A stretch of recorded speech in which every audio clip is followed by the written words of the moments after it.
Bonjour à toutes et à tous et merci de nous retrouver ce matin au contrepoint de la santé sur le thème comment améliorer l'accès et l'usage des données de santé. Nous nous retrouvons au lendemain de l'élection présidentielle et de l'annonce d'un nouveau gouvernement et de la nomination d'ailleurs d'une nouvelle ministre de la Santé, Brigitte Bourguignon, et nous sommes à 3 semaines à peu près des élections législatives. Au-delà donc de l'action politique immédiate, des sujets de fond demeurent. La gestion des données de santé font partie de cela et ces data, pour utiliser un terme en franglais, pourraient faire évoluer, et nous l'espérons, devraient faire évoluer, et nous l'espérons améliorer l'organisation de notre système de santé. La logique est de connaître les déterminants de santé et d'environnement pour permettre aux soignants de mieux soigner et de prévenir les maladies, de motiver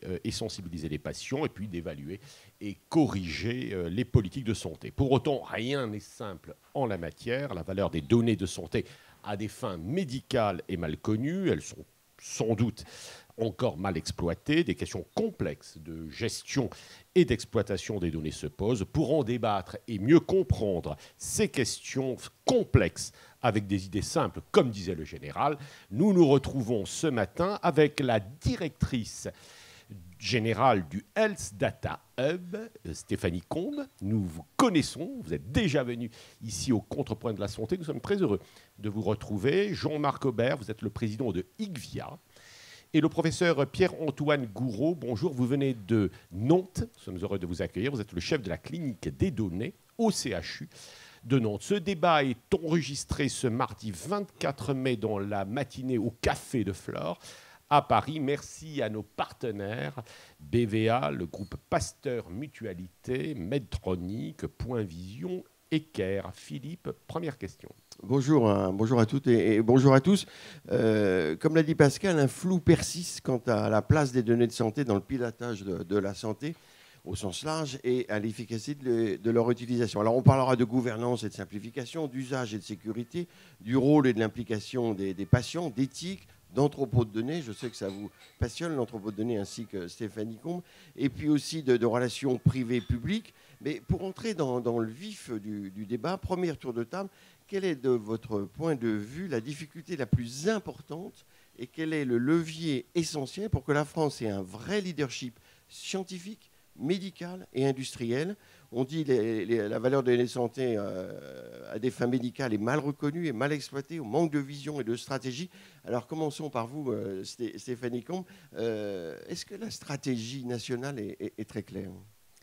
Je dirais, déjà merci beaucoup de me permettre de prendre la parole pour la deuxième fois au Contrepoint. Je dirais que depuis quelques années, il y a beaucoup de choses qui ont été faites quand même pour les données de santé et bien avant que personnellement je m'implique dans le sujet, notamment autour de la création du système national des données de santé, la loi de modernisation du système de santé, puis en 2019 la loi organisation et transformation du système de santé, avec l'élargissement de ce système national des données de santé qui était au démarrage limité aux données médico-administratives et qui aujourd'hui dans le texte renvoie à peu près l'ensemble des données de santé potentielles puisque c'est toutes celles qui sont associées à un remboursement de l'assurance maladie et la création dans cette même loi du Health Data Hub en tant que guichet unique. Alors il y a une architecture maintenant, mais quelle est la difficulté principale? On ne voit pas très bien comment tout ça fonctionne.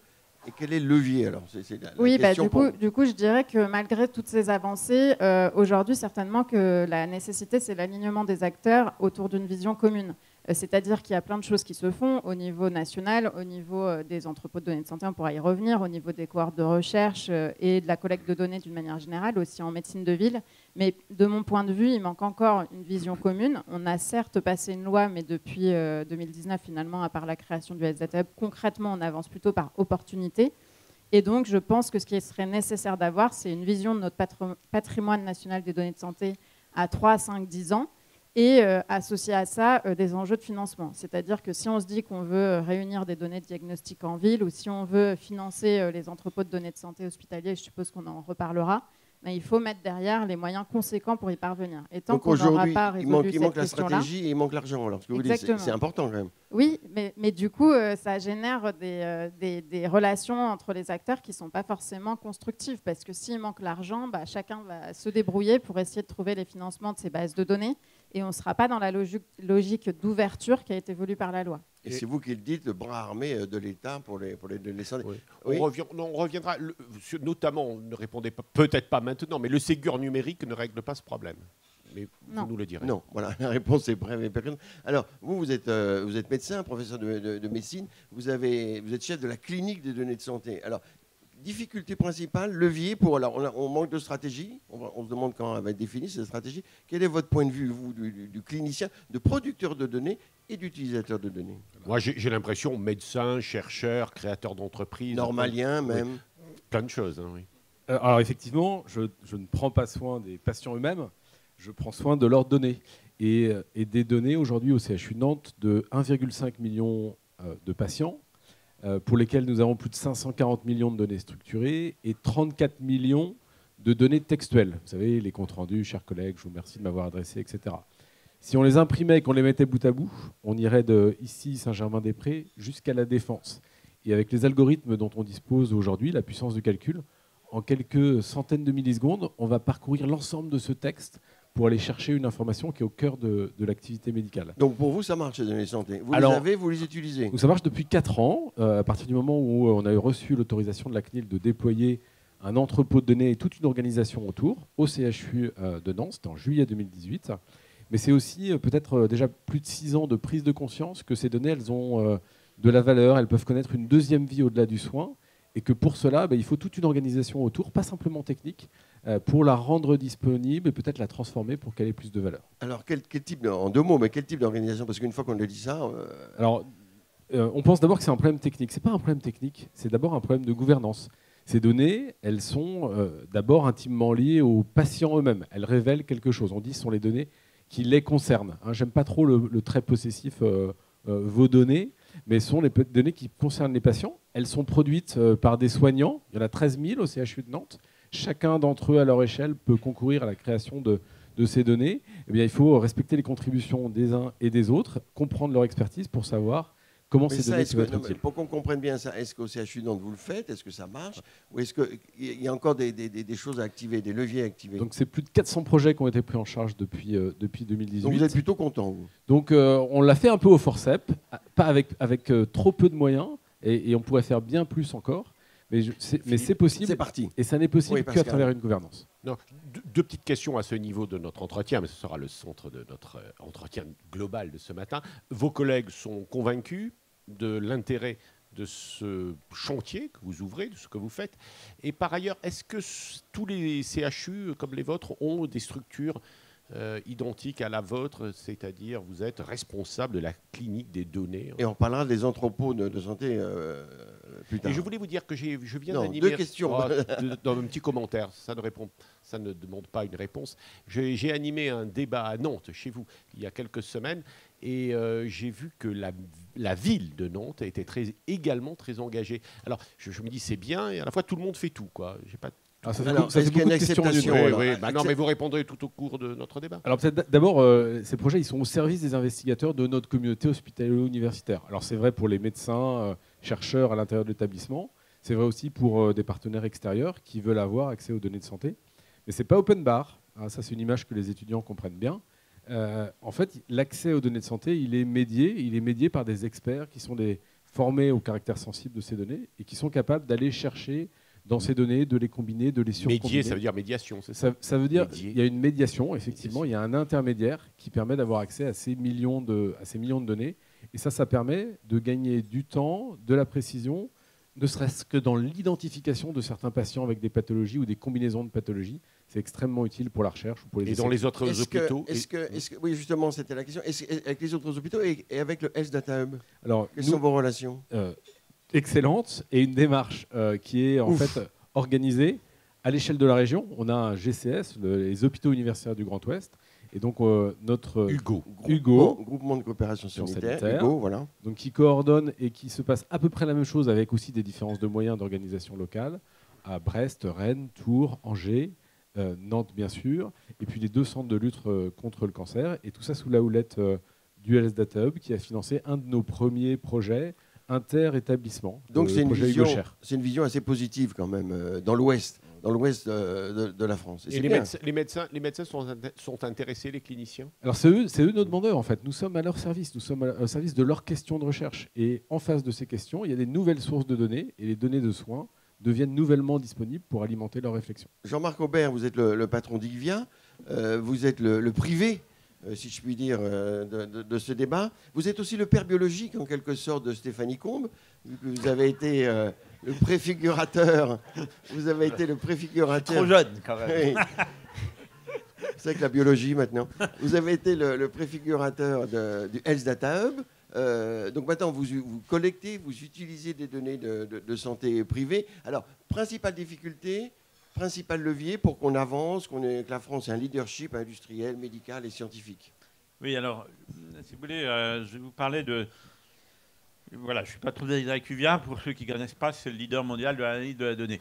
Et en fait, aujourd'hui, on utilise beaucoup de données de santé pour piloter le système de santé sans qu'on le sache. Il y a en France 2 sujets principaux.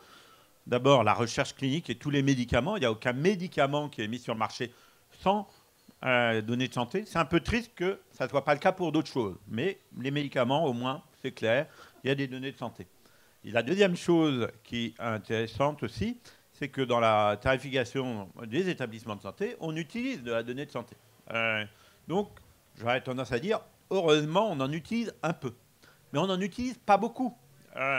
Et notamment, on n'en utilise pas pour monitorer le système de santé comme on pourrait le faire, s'apercevoir là où il y a des sources de non-qualité. Alors, on le fait un peu, il y a quelquefois des études, mais il n'y a pas de choses continues.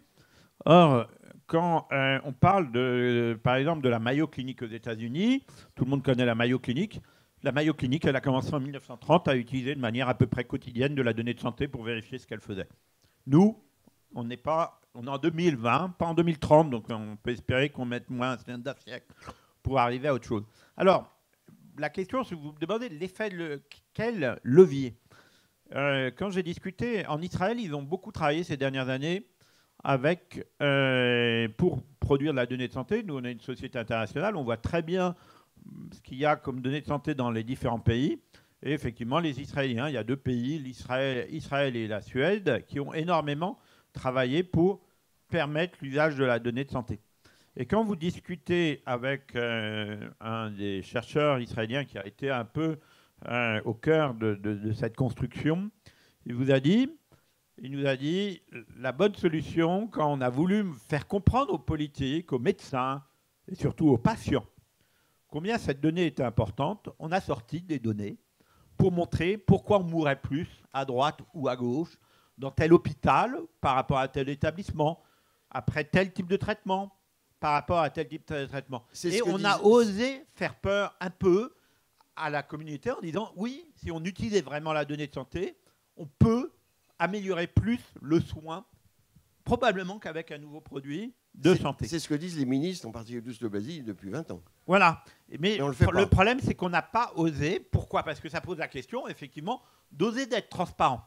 Et oser être transparent, si vous voulez, c'est une démarche qui remet en cause la manière dont chacun travaille, y compris, si vous voulez, ça peut remettre en cause des dogmes. Quand on se pose la question, est-ce que tel mode de tarification est mieux que d'autres, ça peut remettre en cause les dogmes du ministère de la Santé. Quand des médecins, des communautés médicales soignent de telle manière ou de telle manière un patient, ça peut remettre en cause leurs dogmes. Si vous voulez, le truc amusant, parce que malgré tout, pour essayer de faire comprendre pourquoi cette donnée peut apporter tant de choses, rappelons-nous que dans les années 70, on disait qu'il fallait mettre les enfants sur le ventre parce qu'ils allaient pouvoir vomir s'ils étaient bloqués, et qu'on s'est aperçu qu'on tuait plus facilement les enfants sur le ventre que quand ils étaient sur le dos, grâce avec des données de santé. Vous voyez le sujet, on a sauvé des dizaines et des dizaines d'enfants chaque année, ce n'est pas des millions d'enfants. Jean-Marc Aubert, est-ce que ces données de santé, on les a ? Est-ce qu'elles sont quelque part ? Et pourquoi on les utilise ? Quelqu'un, l'État, le Data Hub, l'adresse que vous avez dirigée ? On les a pas tous, il ne faut pas se mentir, mais on en a beaucoup et on les sous-exploite massivement. D'accord. Alors, si vous voulez, est-ce qu'on fait l'effort nécessaire? Moi, je retiens deux choses. En 2005, le SNDS a été créé à la CNAM par... Système national de données de santé. Le Système national de données de santé a été créé par la CNAM, par Dominique Polton, moi-même, directeur général de la CNAM de l'époque, sans demander l'avis de personne, en mettant les données de mortalité de l'INSERM, les données de l'assurance maladie et les données du PMSI. Et pour être très clair, on l'a fait, il n'y a pas eu un sou donné par le ministère, mais on considérait que c'était clé. D'ailleurs, un sujet qui a fait parler beaucoup la presse a montré combien ça avait été important, puisque sans ces données-là, le Mediator, il n'y aurait pas eu les mêmes études. Ces données ont servi à montrer d'ailleurs un certain nombre d'inefficacités de notre système de santé, sur lesquelles je ne dirais pas qu'on a beaucoup travaillé. Il y a des choses dont c'est même interdit de les publier parce que ça fait longtemps. C'est la transparence. Jean-Marc Aubert, ça fait très longtemps que le SNIRAM, c'est de ce dont vous parlez, a été créé. Alors pourquoi là, ça va pas plus vite? Voilà, en 2005, il y a cela. On met à peu près 10 ans pour l'ouvrir. On en parlait déjà en 2006-2007 qu'il fallait l'ouvrir. On a mis 10 ans pour l'ouvrir. Est-ce que c'est un problème technique ou... Et le plus inquiétant, si vous voulez, c'est qu'on ne l'a pas enrichi entre 2006 et 2016. Vous parlez du SNIRAM, là ? Le SNIRAM. On ne l'a pas enrichi quand le président de la République a décidé de lancer le Health Data Hub. Ça a été la première initiative depuis l'époque où on l'a créé pour enrichir le SNIRAM. Le président, vous parlez de qui là? D'Emmanuel Macron. Dans la stratégie IA. Et si vous voulez, ce qui est dur, c'est que finalement, on n'a pas fait grand-chose. Mais ça montre, pour moi, ce n'est pas le signe de est-ce que les gens se rendent compte ou mettent des efforts ou pas. Pour moi, c'est le signe qu'on ne comprend pas l'intérêt. Donc on va essayer. D'accord, on va essayer de comprendre. C'est vraiment un problème collectif de compréhension. Et pourtant, on a des exemples que ça marche. Il y a des pays où ça marche, donc je pense qu'il va falloir c'est évident, on voit bien l'intérêt quand même. Mais vous dites qu'il y a un blocage culturel de l'État et des professionnels de santé pour la transparence. Oui, c'est ce que vous dites. Culturel, je ne sais pas si... Je dirais l'État, le régulateur, je dirais effectivement les professionnels de santé, peut-être éventuellement d'ailleurs d'autres acteurs. Il n'y a pas que les professionnels de santé, certains patients, certaines associations de patients. Il y a un blocage culturel, d'incompréhension que grâce à la donnée, vous mettez en lumière des points de non-qualité, pas pour condamner les gens, mais pour améliorer le système. Il y a un blocage culturel que grâce à la donnée, vous montrez là où vous avez... Là, on a des vrais problèmes de moyens. Là, on n'a pas de vrais problèmes de moyens, mais éventuellement des problèmes d'organisation. Pascal, la gouvernance. Oui, mais avant, il faut qu'on ait un débat sur ce sujet-là. C'est important. D'autant que quand vous donnez votre exemple sur la mort subite du nourrisson, on peut quand même se dire, d'accord, mais est-ce que vous n'allez pas trop loin dans la recherche de la preuve pour montrer l'intérêt des données? Mais peut-être que notre médecin de service va nous donner son avis et peut-être également. Est-ce que vous partagez ce point de vue et après, on parlera de gouvernance. Ce qui est certain, c'est qu'il y a une révolution culturelle à faire sur une culture des données et de la résolution d'un problème par des données. Alors, on a quand même, il y a un vrai changement, et Jean-Marc Aubert le connaît bien, c'est que traditionnellement, dans le domaine de la biologie et de la médecine, et depuis Claude Bernard, on travaille avec des données qui sont intentionnellement produites pour faire de la recherche. C'est le cas d'un essai clinique. On travaille avec un essai clinique. Ce sont des données qui sont jusqu'au bout pensées, anticipées, pour pouvoir répondre à une question. Est-ce qu'en moyenne, le médicament A fait mieux que le médicament B? C'est vrai dans la biologie expérimentale aussi. On fait une expérimentation qui quasiment anticipe les données. Et là, il faut qu'on se mette à une culture qui est celle du big data en dehors de la santé, qui est finalement utiliser des données qui n'ont pas été produites pour la recherche. Au SNDS, ce sont des données qui sont produites par le remboursement de l'activité de soins.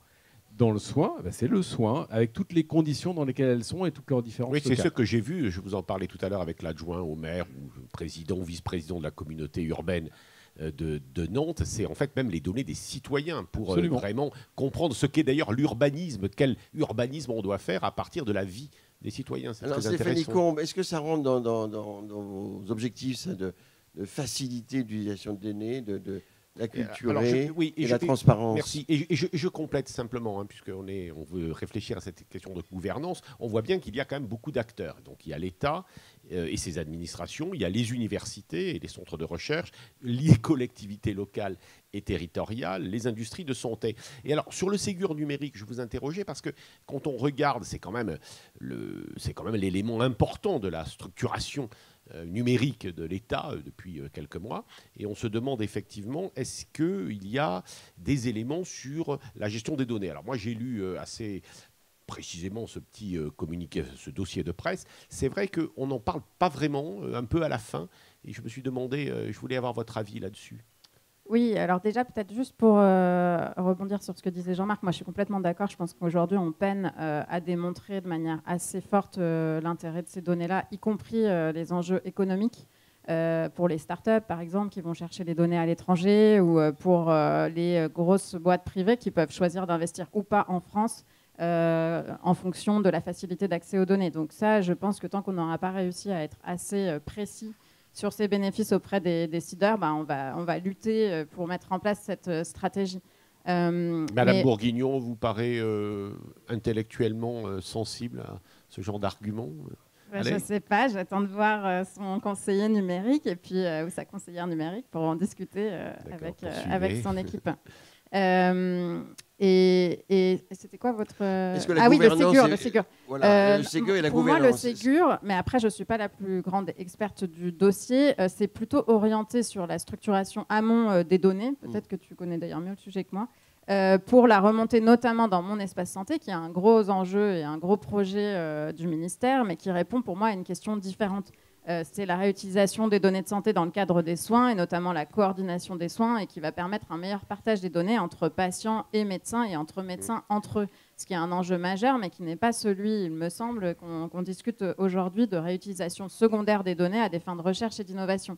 Et à mon sens, justement, comme le numérique en santé, c'est un domaine extrêmement vaste et finalement assez imprécis, les décideurs ont aussi pensé, pour certains, que le sujet des données de santé était pris, puisqu'il y avait eu le Ségur du numérique.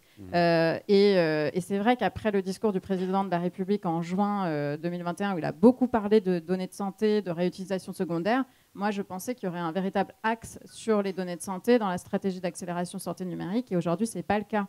Il y a eu une action sur les entrepôts de données de santé, mais qui a mis un petit peu de temps à se structurer et qui n'est même pas encore tout à fait aujourd'hui mise en œuvre. Mais il n'y a pas une vision globale sur les données de santé. On attend la vision de l'État sur les données de santé. Oui, mais sur la gouvernance, on a appris quand même. Oui, on a appris. Alors, il faut que vous nous reprécisiez les choses. Que Dominique Pont et Laura Le Tourneau quittent d'ailleurs l'organisation. La délégation ministérielle. Est-ce que ça change des choses sur nos sujets? Je ne peux pas vous dire. Je pense que ce sera à la nouvelle équipe de voir s'ils veulent intégrer justement cette question-là dans la vision globale du numérique en santé. C'est sûr qu'il y a un enjeu de gouvernance. Et peut-être que Jean-Marc pourrait mieux en parler que moi, mais au ministère de la Santé, la donnée de santé, c'est quelque chose qui alimente beaucoup de directions. Vous avez la DGOS qui suit les sujets hospitaliers et donc le sujet des entrepôts, la DNS qui suit tous les sujets qu'on vient d'évoquer, l'adresse évidemment qui est productrice et utilisatrice de données, mais avec une orientation peut-être plus statistique publique, la DGS avec le suivi des registres et certainement d'une certaine manière des cohortes. Donc on manque d'une vision globale. Ici comme ailleurs, la gouvernance est éclatée. Oui. Et c'est un problème.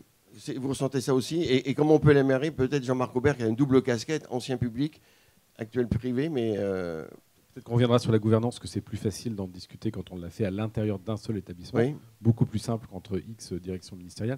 Mais peut-être sur le Ségur et puis sur les moyens dédiés au numérique, il y a quand même deux niveaux très différents. Il y a d'abord quels moyens les établissements se donnent pour les patients eux-mêmes et le soin. Et donc c'est tout le sens du Ségur numérique, le dossier patient informatisé, qui peut être éventuellement spécialisé dans le cas de la cancérologie. Je vais vous partager une analogie que je prends souvent avec mes directeurs d'hôpitaux. Si on voyait l'investissement qui a été fait par les établissements sur les infrastructures informatiques, comme on peut voir le foncier, qu'est-ce qu'on verrait? On verrait une tour de verre et d'acier, et puis autour une maison en parpaing, un toit de chaume, et puis des fuites un peu partout. C'est-à-dire qu'il y a un tel niveau de sous-investissement dans l'infrastructure informatique d'un établissement avec 13 000 salariés, 1,5 million de données de patients, c'est pas rien. Eh bien, on n'a pas du tout les infrastructures. Et là, je parle que de la partie soins. Et vous nous interrogez, nous sommes là aujourd'hui pour recycler ces données qu'on a déjà du mal à gérer dans le cadre du soin pour leur donner une seconde vie. Et donc ça, je crois que c'est aussi une prise de conscience à l'échelle des établissements. C'est vrai pour les hôpitaux publics, c'est vrai pour les hôpitaux privés. Et nous, on en appelle à vraiment une prise de conscience, peut-être même une structuration d'un département de la donnée à l'intérieur des établissements. Mais les entrepôts de santé ont 50 millions de dotations pour se développer. Est-ce que l'argent n'est quand même pas là? Et le Ségur de la santé, c'est aussi des infrastructures avec les 2 milliards. Alors aujourd'hui, il n'est pas là. L'entrepôt de données de santé du CHU de Nantes, il a été monté sur fonds propres. D'accord. Alors, Jean-Marc Aubert, Oui, sur alors, la gouvernance, quand même, est-ce que... deux choses peut-être pour essayer de... Le Ségur du numérique, c'est intéressant, il permet de récupérer, de créer de la donnée. D'accord? Le problème, c'est qu'on a trop la vision peut-être du Ségur numérique, de la maison, on fait les fondations et un jour on fait le toit. En fait, ce n'est pas les fondations et le toit, c'est 2 maisons ou 2 buildings, une à côté. Le Ségur numérique, ça permet de produire de la donnée et cette production de données permet de faire du soin des patients et dans de meilleure qualité que si on n'a pas de données pour le patient, ou qu'on redécouvre ce qu'il a à chaque fois. Mais, et elle permet éventuellement de nourrir le building d'à côté qui est l'usage secondaire de la donnée. Mais aujourd'hui, on a par ailleurs de la donnée déjà produite dans le système de santé, heureusement. Sinon, là, on serait vraiment très en retard. Et cette donnée, par contre, c'est l'ambition du Health Data Hub et voilà, eh bien, il va falloir améliorer sa capacité d'usage, pas rester aux fondations. Alors, il y a le problème des entrepôts hospitaliers, il y a plein de problèmes, voilà. Alors, le problème après, si vous voulez, c'est un problème complexe, si vous voulez, parce qu'on dit c'est la gouvernance de la donnée qui ne marche pas. Mais on doit se poser la question, je pense aujourd'hui, est-ce que le problème n'est pas plus profond? C'est la gouvernance du système de santé qui ne fonctionne pas. Parce que finalement, excusez-moi, c'est qu'un symptôme, l'utilisation. Si les gens pensent que ça ne sert à rien d'aller vérifier que l'hôpital de Marseille soigne correctement l'oncologie par rapport à l'hôpital de Paris. Vous savez que depuis 15 ans, les hôpitaux anglais ils sont obligés de donner des données de soins des patients en oncologie pour une agence nationale. Donc, ce n'est pas très nouveau comme question. Pourquoi personne ne se pose la question? Pourquoi on ne se pose pas la question de changer? Parce qu'il n'y a pas que le SNDS qui n'a pas bougé. On en parlait avec Martine Aoustin il y a 2 minutes. La T2A, elle n'a pas beaucoup changé depuis 20 ans. D'accord. Voilà. Donc, je pense que le problème est profond. Nous avons en fait une gouvernance. Ce n'est pas la question de quelle direction fait quoi, mais une gouvernance qui n'arrive pas à associer les compétences et avoir des ingénieurs, des spécialistes de la donnée, des data scientists, pourquoi pas des marketeurs aussi, parce que la donnée, comme la prévention, on en parle, la donnée, elle serait utile en prévention si en plus on faisait un peu de marketing avec. On l'a vu avec le Covid, on avait des nudges. Les nudges, pour ceux qui ne connaissent pas, ça fait à peu près 20 ans que le concept, 30 ans que le concept existe. Il est utilisé par tout le monde en France. N'importe quelle entreprise utilise des nudges. Et on a découvert que ça pouvait marcher pour pousser les gens à se faire vacciner. Il faut qu'on avance sur les voilà. différents points. Donc c'est un problème de... Je pense que le plus gros problème, ce n'est pas de changer la compétence, c'est de changer la gouvernance, mais de faire que les compétences soient mixées dans la prochaine gouvernance de la santé et pas opposées. D'accord. Jean-Marc Aubert, oui, alors, première question, comment on fait coexister correctement les intérêts du public, les intérêts de l'État et de ses administrations et les intérêts du privé? D'abord, alors, selon vous, comment faudrait-il faire? En fait, c'est pas très compliqué, si vous voulez. Il y a 2 choses qu'il faudrait qu'on arrive à reconnaître collectivement. D'abord, la première chose qu'on pourrait reconnaître collectivement, c'est qu'on a beau être dans le privé ou on a beau être dans le public, on a quand même un intérêt assez collectif. C'est l'amélioration de la santé du patient. Je vais être très clair avec vous. Notre entreprise a participé à 2 tiers des développements cliniques de vaccins contre le Covid. Je veux bien qu'on dise que le privé, c'est scandaleux. On a recruté dans plusieurs essais 30 000 patients en un mois. C'est du jamais vu dans le monde. Et de la même manière, je vais être très clair, la NSM a accepté en moins de 3 semaines, ce qui était énorme et qui a nécessité beaucoup de travail de leur part, d'autoriser des essais. Donc on a réussi à travailler sur un sujet simple, qui était qu'on avait besoin de vaccins le plus vite possible. Eh bien, nous, on a fait un effort, le privé a fait un effort, le public, et pas qu'en France, a fait un effort, et on a eu des vaccins au bout de 3 en moins d'un an, ce qui est quand même incroyable. Ce que vous voulez dire, c'est que ça marche alors. Ça peut marcher. Ça peut marcher. Simplement, ce qu'on a accepté en cas de crise, il faudrait peut-être l'accepter comme dans d'autres pays, non pas qu'en cas de crise, mais qu'en cas continue. On verra les critiques qui vous sont exercées pour l'équilibre. Stéphanie Combe, sur cette relation public-privé, est-ce que vous travaillez avec le privé? Est-ce que quelqu'un de privé qui veut accéder aux données du Health Data Hub, est-ce que c'est compliqué? Il y a l'intérêt public, l'intérêt général. Comment ça se passe? Est-ce qu'il y a un blocage? Est-ce qu'il faut élargir un peu, à votre avis? Oui? Non? Il y avait mon deuxième chose qui me paraît très clé, c'est qu'il faut qu'on reconnaisse, que ce soit pour le public ou pour le privé, qu'il y a un coût à la collecte de données de qualité. D'accord. Le public et le privé, parce que, si vous voulez, sinon on ne comprend pas, effectivement, que des entreprises qui collectent la donnée ou que des hôpitaux qui collectent la donnée ne peuvent pas le faire sans moyens, sur leur fonds propres, sans imaginer que ça a un coût et en le donnant gracieusement ensuite la donnée à tout le monde, alors que c'est pas possible. Votre point de vue public-privé, là, est-ce qu'il faut mettre un peu d'huile dans les rouages ou est-ce que c'est bien comme ça? En tout cas, au niveau du Health Data Hub, dans son évolution entre l'Institut national des données de santé et le Health Data Hub, la place des industriels a été quand même un petit peu renforcée, partant du principe qu'ils pouvaient contribuer aussi bien à la production de données qu'à sa réutilisation.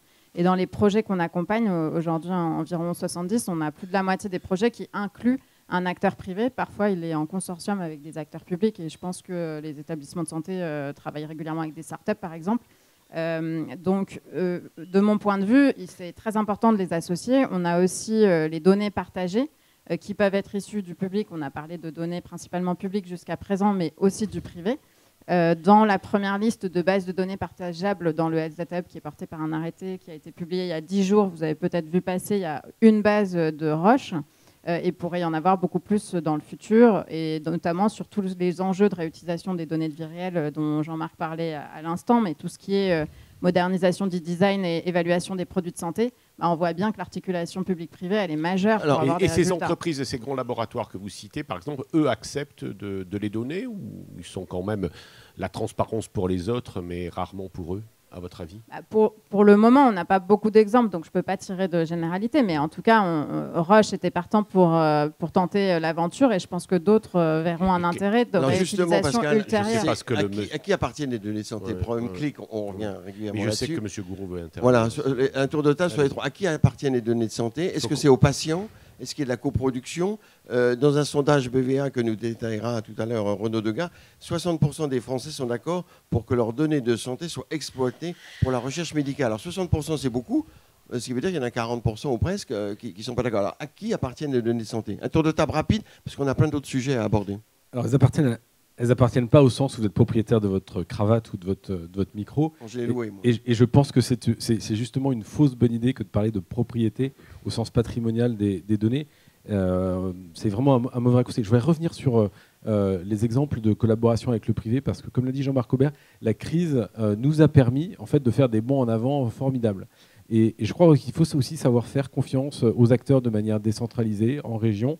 Et on en a donné la preuve avec un des projets, vous parliez de la qualité du jeu collectif à la Nantaise. Eh bien, dans la crise, on a fait le projet Argos. À un moment, le directeur d'hôpital n'avait pas suffisamment de données venant de l'ARS ou de Santé publique France pour prendre des décisions localement. Concrètement, je ferme des lits ou j'en ferme pas. Et on a travaillé avec la médecine de ville, le privé, SOS Médecins, avec les résultats, avec les laboratoires de ville, Bioliance, avec le SAMU, avec différents flux de données du CHU.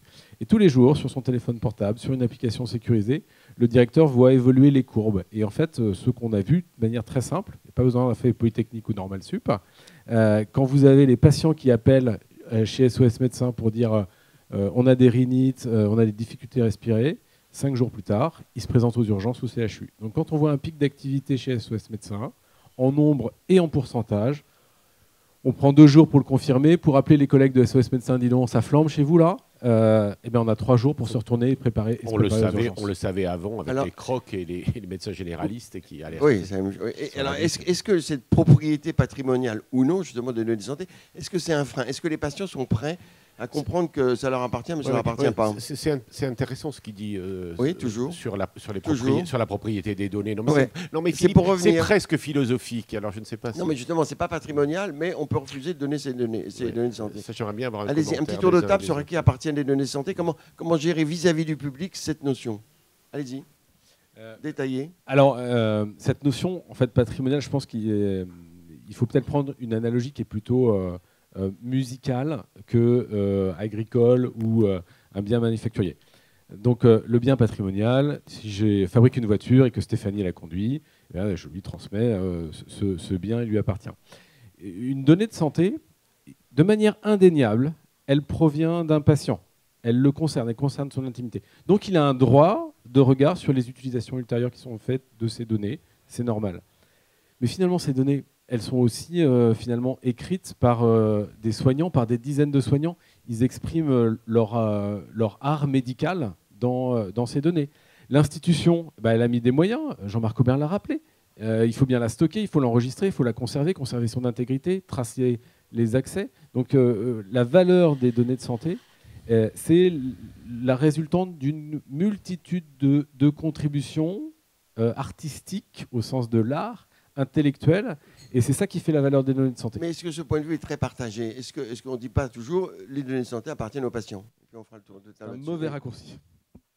Allez-y, Jean-Marc Aubert et Stéphanie. La loi a un peu tranché déjà le sujet. La donnée nominative appartient au patient. C'est-à-dire que même quand c'est son médecin qui a la donnée nominative, elle appartient au patient. Et d'ailleurs, le patient a un droit à demander sa communication, ce qui ne se fait encore pas totalement en France, on va le dire.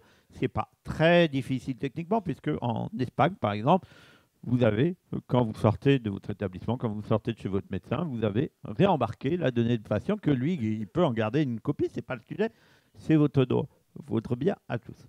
La donnée anonymisée, j'ai utilisé anonymisée pour que les gens comprennent, on parle de pseudonymisation, disons la donnée non nominative, on va l'appeler comme ça pour simplifier parce que voilà, la donnée non nominative est un bien commun. La donnée non nominative est un bien commun. Le patient a un droit d'opposition parce que c'est le RGPD et l'Europe et la France l'avait déjà dans sa loi et c'est très bien. Il peut s'opposer à l'usage secondaire de sa donnée. Il a le droit d'être informé, mais c'est d'abord un bien commun. C'est le sens du SNDS, si vous voulez. Ça veut dire un bien commun, ce qui ne veut pas dire qu'on peut l'utiliser n'importe comment. C'est comme l'eau ou comme l'air, ou comme encore que l'air, on peut l'utiliser vraiment n'importe comment, si vous voulez, mais c'est encore que si on faisait vraiment n'importe quoi, vous serez interdit. Mais si vous voulez, c'est un bien collectif qui permet d'améliorer. D'ailleurs, l'usage même de cette donnée, aujourd'hui, elle est limitée à un intérêt public, donc à l'amélioration collective, l'amélioration de la santé des patients. Mais l'amélioration, elle peut prendre beaucoup de voies différentes. Elle peut prendre la voie d'un benchmark, elle peut prendre la voie d'un développement d'un algorithme d'IA, elle peut prendre la voie d'une étude européenne sur l'outcome de prise en charge, etc. Elle peut prendre plein de choses. Stéphanie, comme juste, voilà. Vous voulez rajouter quelque chose sur... Peut-être juste de dire que ce que la loi n'a pas tranché de manière claire, c'est les enjeux de tarification de l'accès aux données. Et c'est aujourd'hui certainement, pour moi, lié à la propriété et ce qui est le caillou dans la chaussure, si je puis dire. Parce que les acteurs investissent, tu le disais, sur les fonds propres. Donc, il y a quand même un sentiment de propriété qui se développe, même si la loi est claire sur les règles d'accès. Quand les acteurs doivent récupérer des fonds d'appel à projet par-ci, de collaboration publique-privée par là, etc., et que derrière l'État ou le Health Data Hub dit ce serait bien d'ouvrir les données parce que c'est un bien collectif, des fois ça ne marche pas tout à fait de manière aussi fluide que. Alors justement, il faut voir en Europe voilà, comment justement, ça se passe. l'Europe a créé, ça tombe bien, il y a une transition, l'Europe a créé début mai, là, tout récemment, l'espace européen des données de santé, et justement presse les États de mieux partager leurs données de santé. Alors est-ce que l'Europe c'est un progrès, est-ce que c'est un concurrent, est-ce que ça va dans le bon sens, est-ce que vous êtes d'accord? Très rapidement parce que... Non, je pense que c'est assez concret. Ce que propose l'Europe. C'est assez proche d'ailleurs de ce que a proposé le gouvernement précédent dans le Health Data Hub. Après, le sujet qui a été dit par Stéphanie, mais que je disais avant, oui, on a un problème de reconnaissance du coût de la collecte. Une donnée de santé, c'est pas gratuit parce que, si vous voulez, le patient, on peut toujours rêver de gagner des 1000 et des 100 avec sa donnée de santé. C'est une hérésie. Il y a un hôpital, je ne dirais pas lequel parce que je ne veux pas dire, qui a promis à ses médecins que grâce à l'ouverture d'un entrepôt, ils allaient toucher des millions d'euros supplémentaires venant du reste du monde. C'est pas vrai, c'est beaucoup plus compliqué que ça. Et parce qu'il y a beaucoup de recherches qui ne sont d'ailleurs pas privées mais publiques, et que la comparaison entre deux hôpitaux, ce n'est pas un problème de combien ça va rapporter en plus, c'est d'abord un problème d'amélioration de la qualité des soins du patient. Par contre, il faut reconnaître qu'il y a un coût à la collecte de la donnée, qu'il y a un coût à la construction des bases, et que si effectivement on ouvre sans jamais reconnaître ce coût, c'est compliqué pour les acteurs qui produisent. Ça, j'en suis persuadé. On voit bien où vous voulez en venir. Mais justement, ce coût, cet investissement en fonds propres au CHU de Nantes, est-ce que vous dites ces données, partout, ça m'appartient et je ne veux pas les partager ou je veux les vendre? Comment? Vous voyez? Alors d'abord, les données, elles sont au service de tous, d'abord au service des malades. Chacun des patients qui rentrent au CHU de Nantes a eu la possibilité d'utiliser son droit à l'opposition. Je en profite de votre émission pour leur rappeler, ils peuvent écrire à vos données personnelles à chu-nantes.fr et ils n'ont pas besoin de se justifier, leurs données seront retirées de l'entrepôt de données à visée recherche. Pour autant, vous voyez, les données, elles existent, comme la partition, elle existe, et pourquoi vous payez? Vous payez pour ceux qui les interprètent, pour ceux qui enregistrent la donnée. C'est-à-dire le travail qui est fait... Après, vous les partagez ou pas alors? On les partage avec Elzata Hub, avec IQVIA, avec IQVIA, avec IQVIA s'ils en font la demande, dans le respect des finalités. Alors on le fait pour beaucoup d'entreprises privées qui viennent voir dans nos entrepôts de données comment sont utilisés en pratique leur dispositif médical ou leurs médicaments. Il faut qu'on voit le patient maintenant, Pascal. Oui, on sait bien. Patient. On sait bien quand même. Oui. Alors, 2 gars, parce que l'heure tourne. Donc le sondage BVA, un sondage BVA qui avait été réalisé, et on va sortir quelques informations. Nous allons écouter avec intérêt Renaud. Merci Philippe. Merci Adil Pexoto de BVA qui nous a fourni une enquête qui date de novembre 2021, mais qui, alors je vais sortir 2 éléments principaux et qui donnent quelques indications par rapport de la relation des Français par rapport aux données.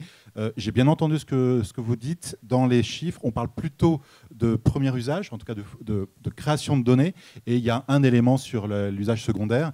Et puis une petite précision sur l'étymologie. L'enquête BVA souligne cette chose, c'est que data vient de datus, chose donnée. Là, voilà, petite précision, ça peut peut-être éclairer certains débats qu'on vient d'avoir. Concernant l'usage, le sondage montre que 4 patients en ALD, donc là on parle bien de patients en ALD, donc qui ont un rapport malheureusement quotidien avec leur santé, 4 patients sur 10 sont parmi les utilisateurs d'objets connectés, sont d'accord pour partager leurs données. Donc il en reste 6 sur 10, alors même que ce sont des patients, on va dire, éclairés, puisqu'ils sont en prise quotidienne avec leur maladie, qui sont encore réticents. C'est assez stable par rapport à 2017. Visiblement, c'est létal.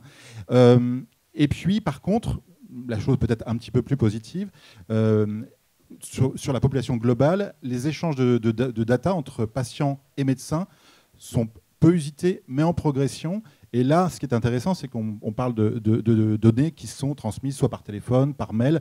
Alors, par messagerie sécurisée, ça ne concerne que 16% des patients. Par mail 26% et par téléphone 35%. Donc là, c'était une acception assez large de la donnée.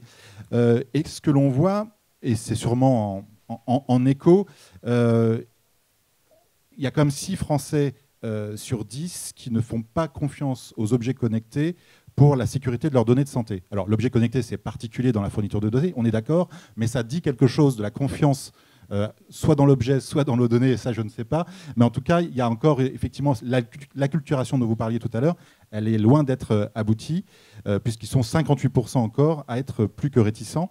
Le seul éclairci, mais vous me direz c'est assez logique, c'est que 62% des Français sont d'accord pour partager les données à partir du moment où ça participe à la recherche clinique et à l'amélioration de la santé. Mais ça, on le voit aussi dans les phénomènes de dons. C'est quand même, il y a une sensibilité des Français à la recherche, mais tout ce qui est autre qu'à la recherche encore, c'est pas gagné.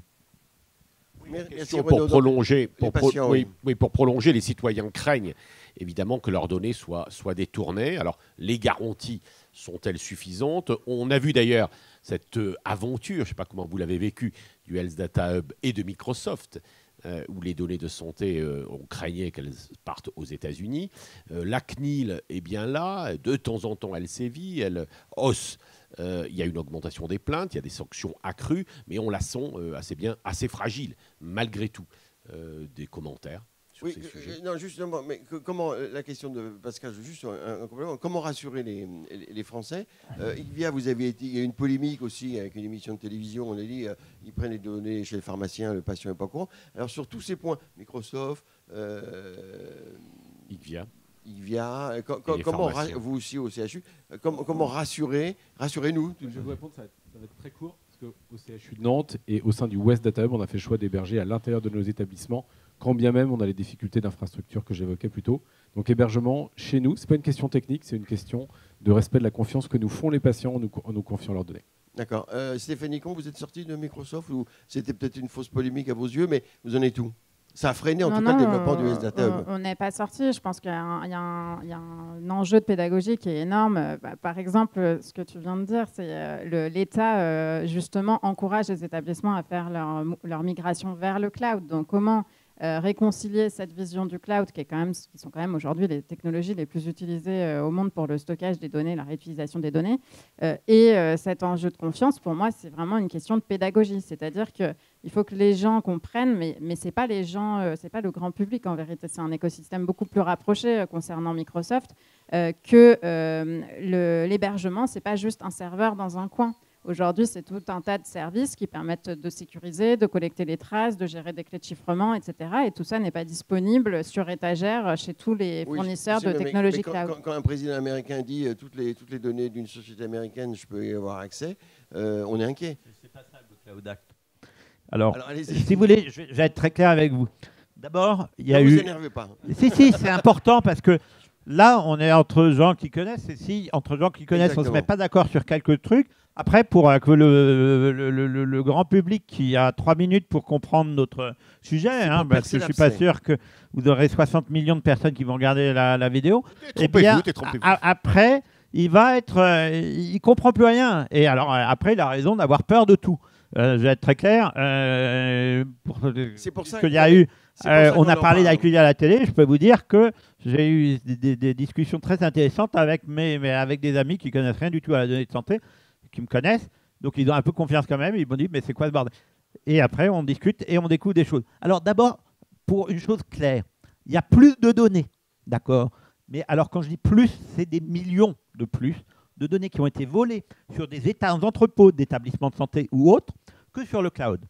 Donc on va se mettre tous d'accord sur le fait qu'avoir un système de sécurité sur des données nominatives, je ne vous parle pas encore des entrepôts non nominatifs, des données nominatives, avoir un bon système de sécurité sur des données nominatives, quand vous mettez vos données à la banque sur vos données financières, quand vous donnez vos données au ministère des Finances sur vos revenus, quand vous donnez vos données aux établissements de santé sur vos données, vous préférerez, si vous voulez, très clairement, que déjà personne ne peut les utiliser. Deuxièmement, le Cloud Act ne concerne pas les données pseudonymes de santé. Donc, vous pouvez aller regarder, il y a des dizaines sur YouTube, pas qu'en France, la question ne s'est pas posée qu'en France, si vous voulez, la question, elle s'est posée dans plein de pays du monde.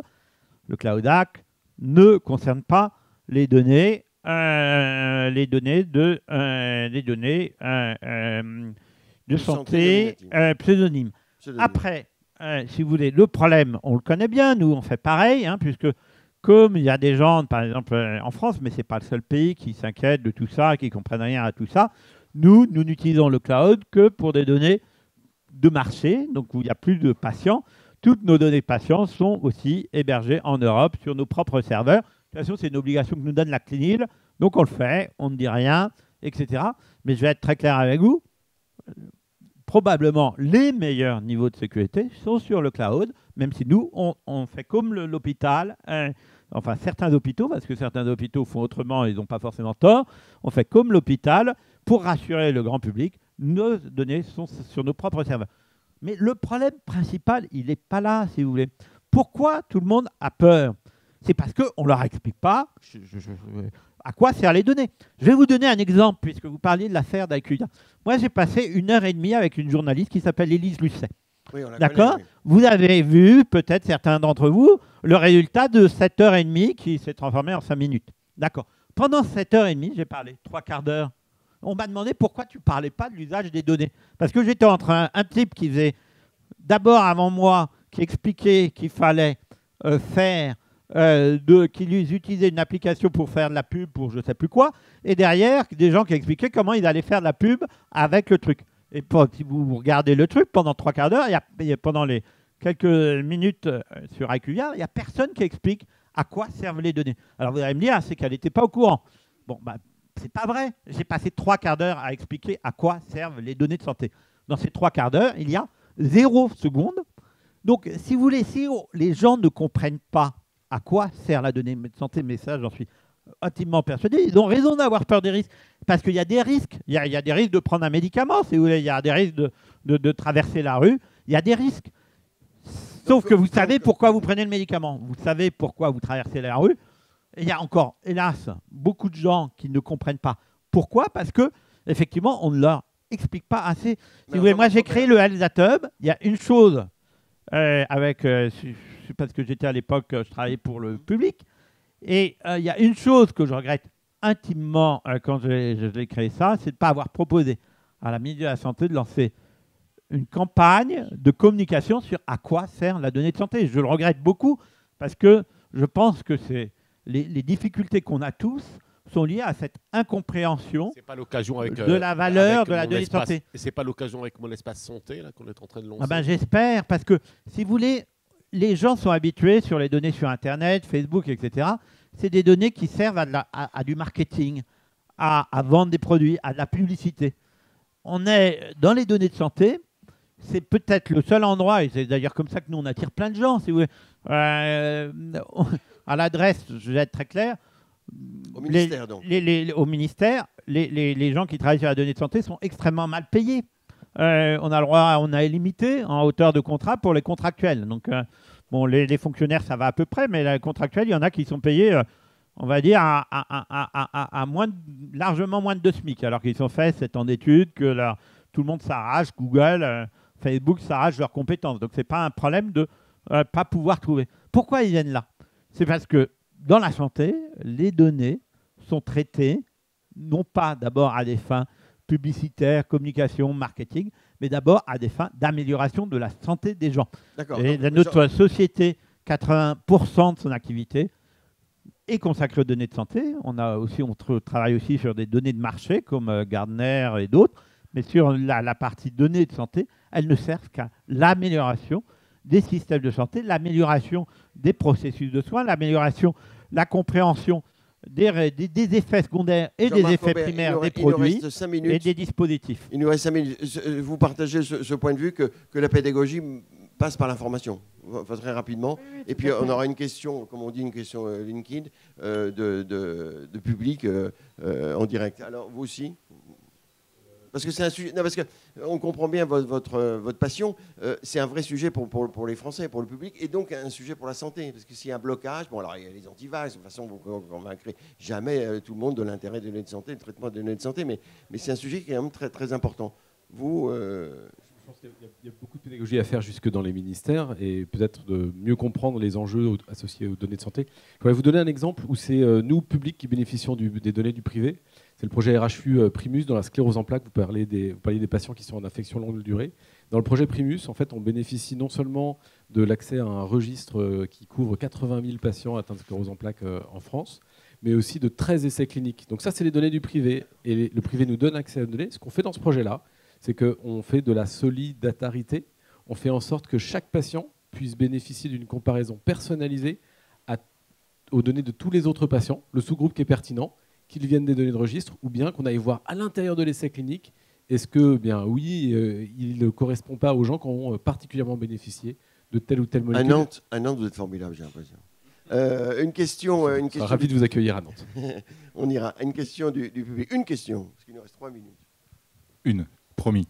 En fait, elle fait complètement écho à ce qui vient d'être développé, sauf que je resserrerai, la question resserre non pas le public, mais en fait tout simplement déjà les acteurs de santé, avec un problème d'acculturation, avec une question sur quelle pédagogie pour faire que déjà les premiers fournisseurs, relais, usagers des données de santé comprennent l'usage, sachant que ce que l'on voit, ce que l'on entend, ceux qui produisent, on l'a évoqué tout à l'heure, disent « Ok, on produit, ça coûte cher, et derrière la collecte, c'est un fiasco ». On pense au DM, on pense par exemple à la mise en place du nouvel accès précoce qui demande beaucoup de remontées de données cliniques de la part des hôpitaux, et c'est très difficile, il y a manque de moyens. Il y a les professionnels de santé de terrain, de ville, qui ne voient pas forcément toujours l'usage des données, hormis quand ça négocie entre les syndicats et la CNAM pour négocier les accords. Ça, on sait que la CNAM sort des statistiques.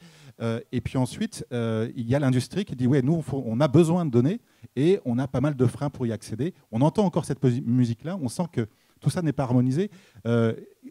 Est-ce qu'il ne faut pas avoir de plus en plus, faire un gros effort, ce que vous disiez, de pédagogie, mais je dirais communauté par communauté, pour que ça fasse sens ensuite commun? Et pédagogie vers les professionnels, en fait. Oui, alors, Sur des relais, sûrement. je me permets une petite anecdote personnelle. 15 secondes. Ma fille est en études de médecine, et elle a un de ses amis avec qui on discutait des études de médecine, qui est aussi en études de médecine, et je lui dis, vous êtes une génération incroyable, vous allez avoir de l'IA, des données, et vous allez pouvoir améliorer le soin. Et il m'a dit, ah ben non, c'est un cauchemar. Et donc, je vais être très clair, il faut commencer dans les études à expliquer l'usage des données et expliquer à des étudiants en médecine plutôt que, voilà, il faut commencer vraiment dans les études à leur expliquer l'intérêt des données. Il faut leur expliquer que ça ne supprime pas le savoir, mais ça lui permet d'aller plus loin, comme la charrue n'a pas supprimé le savoir du paysan, elle lui a permis simplement d'être plus efficace. Mais la deuxième chose, c'est effectivement, il faut travailler public par public, mais il ne faut pas travailler que sur l'utilisation de la donnée. Il faut aussi travailler sur la facilité de l'entrée de la donnée. Si vous avez 45 systèmes informatiques dans un hôpital différent, je ne citerai pas d'hôpital là aussi, mais il y en a où il y a 45 systèmes informatiques différents, où pour rentrer 3 données, il faut rentrer à chaque fois de nouveau le patient, etc. Il faut que la donnée déjà... Nous, on récupère la donnée de médecins de ville parce que la donnée, ils l'utilisent d'abord pour eux et nous, on récupère postérieurement. C'est facile à usage. Donc, il y a aussi un travail, pas que de pédagogie, il y a un travail d'amélioration des systèmes. Sinon, les gens vont vous dire « Ah ouais, c'est pas tort, s'il passe 1 heure pour entrer 3 données, la donnée, le coût est excessif par rapport à son intérêt. S'il passe 0 seconde ou 3 secondes à rentrer 3 données, là, le coût est faible par rapport à l'intérêt de la donnée. Il nous faut conclure. Voilà. Et donc, il y a tout cet effort. Il y a cet effort dès les études. Il y a un effort vers le grand public. Moi, pourquoi pas inventer la semaine de la donnée de santé. Il y a bien les journées des maladies où on parle plus des maladies. Parlons de la semaine des données de santé. Je suis sûr que les acteurs publics et privés feront les mêmes choses. Pascal, il nous reste 1 minute. Mais ce sujet est tout à fait, c'est un sujet difficile, Absolument. mais passionnant. Mais peut-être qu'en entrant dans la logique d'un système de santé qui favorise la prévention et pas uniquement le soin, puisqu'on vient d'avoir une ministre qui est ministre de la Santé et de la Prévention, est-ce qu'on n'en a pas justement peut-être, on entre dans une logique pédagogique? Je suis tout à fait d'accord avec vous, parce que de toute façon, la prévention sans données, ça n'existe pas, puisque c'est les données qui permettent de savoir ce qu'il faut faire pour éviter la maladie. Nous qui donnons depuis des années et plus de 10 ans à Sentinelle, vous savez, les gens qui prévoient les épidémies des Les données, médecins qui- eh bien, on sait combien la donnée permet de prévoir, de gérer la grippe, etc. Vous savez, Sentinelle reçoit des données de quelques médecins, de 400 médecins des volontaires, et elle reçoit des données Jean-Marc- de nous Jean-Marc pour Robin, il faut prévoir. conclure. Et donc tout ça permet de changer les comportements. Alors, Voilà. Donc Voilà. peut-être qu'avec plus d'intérêt sur la prévention, on va s'intéresser plus à la donnée c'est vrai qui que permet la prévention. c'est Je vrai suis encore un peu dubitatif, mais j'attends de voir. C'est vrai que pour soulager l'hôpital, il vaut mieux prévenir les maladies. Il faut conclure. Juge, je dis ce que vous m'avez dit au CHU de Nantes, les données de santé sont enseignées aux étudiants. Je le dis pour vous parce qu'on va conclure. Rendez-vous à mes 1600 étudiants de première année de médecine le 7 juin pour leur examen sur le cours Transformation digitale de la santé. Merci Très bien. de ce Alors, clin d'œil. un mot de conclusion. Est-ce qu'en fin de compte, cette logique, on dit cette formule, piloter le système de santé par la donnée, est-ce que c'est vraiment là le sujet? Est-ce que c'est important? Un mot de conclusion, chacun, vraiment un mot. Finalement, quel est le point principal pour avancer? On a bien vu que le chantier est important, mais on voit bien se dessiner des pistes très très clairement. Est-ce que piloter le système de santé par la donnée, c'est vraiment ça l'essentiel? Un mot, oui, non Oui, et en plus, je pense que ça redonnerait beaucoup de sens à l'ensemble du système, parce que permet la donnée de regarder si Ce les qui se patients passe. vivent plus longtemps et en meilleures conditions. Stéphanie Combe. Oui, et peut-être en lien avec ce qui a été dit juste avant sur la pédagogie, je pense qu'il faudrait documenter davantage le risque à ne pas faire plutôt que tous les risques. D'accord. À ne pas faire, important, oui. Le professeur de médecine. Écoutez, moi, mon sentiment, c'est qu'on est en grande section de la data, qu'on confond encore un petit peu les usages personnels, les données synthétiques, la blockchain, le pilotage des données de santé, l'utilisation pour la recherche, la prévention, et qu'on a encore pas mal de travail et de pédagogie à faire pour passer en CP et puis Et les métaverses. D'accord. Et les métaverses. Et les métavers. Non, faisons ça. Merci aux équipes. Merci à Françoise Millet, Nathalie Rattel, Emmanuel Tech qui est derrière la caméra avec Hugo, la veille des acteurs de la santé à LDC Santé et Hortus. Merci aussi à nos partenaires BVA, Groupe Pasteur Mutualité, Medtronic, Point Vision et Care. Et rendez-vous en juin pour une émission encore plus intéressante. Non, c'est pas Non, possible. c'est pas possible. Non, tu sais comment on va à Nantes maintenant?